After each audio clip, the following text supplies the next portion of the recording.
Hey everybody, Jared from Board Game Apprentice here, and Happy New Year. As we step into 2023, I thought this would be a fun time to look back at everything I've played over the year 2022 and see what my favorite game from each month was. Luckily, with the power of board game statistics, I was able to log every game I played this year, and there was something like over 100 new games, so there's a lot to choose from. Let's get right into it with January of 2022. Alright, for January we're going to start off with a little bit of a lighter game, and this is Cartographers from Thunderworks Games. This is my first kind of flip and write, roll and write type of game that I ever played, and I've been playing it a whole bunch throughout the whole year. It is a pretty simple game where you're flipping over terrain tiles and you're kind of this fantasy map maker filling in different little Tetris-sized polyomino shapes and then scoring different seasons. The 4 different scoring conditions and how you care about some of them at certain points of the game, and then by the end of the game you don't even care about the A scoring condition. It's a cool way you get to balance them all out. The maps are cool. I've gotten one of the extra map packs, which really adds a nice amount of variety. And Cartographers is just a really solid flip and write game, and I would highly suggest it if you're interested in the genre and haven't tried any yet. Alright, February was a pretty big month, and it's a game that I started playing that might be my most played game throughout all of 2022, and that is Arkham Horror, the card game, the living card game. And gosh, I've played this almost weekly since February of 2022, so we've gotten through a bunch of the campaign scenarios, I've gotten a bunch of the, I started with the starter set, gotten a couple of the expansions. As they've started to re-release them, it's become much more approachable for someone who's just looking to get into it. I love the horror theme, I love the cooperative, I love the kind of customizable character deck building you do, and I really don't generally like customizable card games. But the flavor, the writing, the gameplay of Arkham Horror, the living card game is just incredible. It's probably, I think it's like, probably my favorite game of 2022, or definitely my most played game, and I really adore it, and I'm glad that some people in my game store got me to try it, and we've been playing ever since then. We're still in the middle of an Innsmouth campaign right now, so February, Arkham Horror, the living card game. Alright, for March, there's going to be another game that we played quite a bit this year, and that is the Quacks of Quinton. This is a really popular game where you are buying ingredients to pull them out of a bag and hope that you don't pull little explosive cherry bomb pieces as you put them in your cauldron. This game is really accessible, really fun. People love just the thrill of pulling something out of a bag. It sometimes doesn't work with my more risk-averse friends. They will just kind of stop at like 5 or 4 and like, come on, that's kind of not in the spirit of the game. But if you get the right group and people are just willy-nilly pulling things out of the bag, it's a real good time as you kind of chide each other to keep going. So for March, it was Quacks of Quinton, really, really fun push your luck game. Alright, so for April, springtime, I'm going to give this to a beautiful game called Canvas from Road to Infamy Games. This is also a pseudo placement for Don't Go In There, which I really enjoyed this year that I backed from them, but was not the favorite game in that month that I played. But Canvas is a really cool game with a neat gimmick where you are layering transparent cards to create cool pieces of artwork. Each of those different cards has different elements which you're trying to score off of, but really half of the fun of the game is creating cool, weird artwork and then presenting it to everybody. This is again another kind of light, approachable game, and it's really pretty. So Canvas from Road to Infamy Games was my favorite game of April. Alright, May is a tough one. There's a lot of games that I loved playing in May, and as I kind of go through each of these months, it gets harder because I kind of want to like, oh, I like this game, I'll push it off to the next month. It was my favorite game of that month too. But this one's tough, but I'm going to give this one to a little game called Biblios. And this is from Steve Finn. It has been since reprinted. I think it's called The King and Me or And the King and Me. But it is just such a fun auction set collection game where it's really hard to explain the first time, where you are kind of split into 2 phases for the game, right? One, you're distributing cards to everybody. Everyone is rather distributing cards to everyone else. And then the second phase, gold that you collected in that first phase, you're using to bid and auction on cards in the second phase, hoping to collect the most amount of, these 5 different sets of cards. And it's really small, it's just a deck of cards.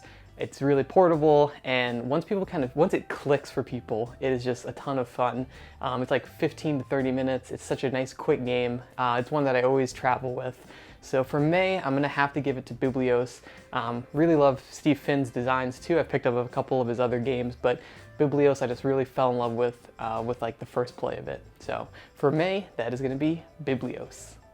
All right, let's kick the summer off in June here, and I'm gonna give that to Raiders of the North Sea from Shem Phillips, Garfield Games. This is kind of a very famous line of games, right? The North Sea, the West Kingdom, and now the Eastern series. But this is the first one of that series that I played, and at this point I played a couple of different worker placement games, but this one, the kind of main gimmick of putting a worker, you activate something, pulling a worker off, you also activate something, just bouncing them back and forth really makes it feel like you never are locked out of a place. Played it a couple times. I got the app actually is how I've been playing it mostly, but playing it in person and moving those pieces back and forth is really fun. Kind of going out on raids and collecting higher level workers. I love the way you get new workers in this game. It's so much more fun than kind of just spending the resources. Like obviously that's the thing you have to do is get more workers, but going on raids and the kind of progression in the game is just a lot of fun as you work your way up the map, raiding different places. I love it, and I need to make more of an effort to play some more of these, of the West Kingdom games especially. I've heard a lot of great things, but Raiders of the North Sea was my favorite game in June. Alright, for July I'm going to give it to something that honestly I really love playing all throughout 2022, but we'll sneak it in July here, and that's going to be Final Girl. This is an incredible solo game. If you haven't caught on already, I really love horror, so a lot of those feature films inspired by a lot of classic movies. Just the dice rolling is fun, the item management. I made a whole video talking about every single module that it has. I just really love Final Girl. I know in February I think we're getting Series 2 finally, so I'm excited. That's probably going to take another, if I make a 2023 list, I could just fill it with Final Girl again, but I just want to give it a shout out. And the summertime, it's kind of pretty far away from the fall, chilly, spooky season, so I played a bunch of Final Girl in July, and it was by far my favorite game.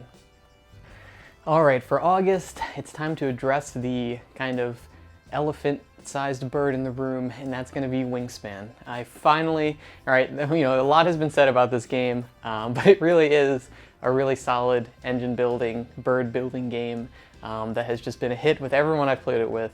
It's fun, it just has like the right amount of meat to it, it just ends at the right time. I know a lot of people complain that the game ends too soon, but I feel like that optimizing and just oh, if by that last round I can get things, humming pretty nicely, it just really is satisfying. It never feels too bloated or long, and I got it on the Game Nerd sale over the summer. It's like, let's just take the plunge, let's finally get Wingspan, and luckily it hasn't disappointed.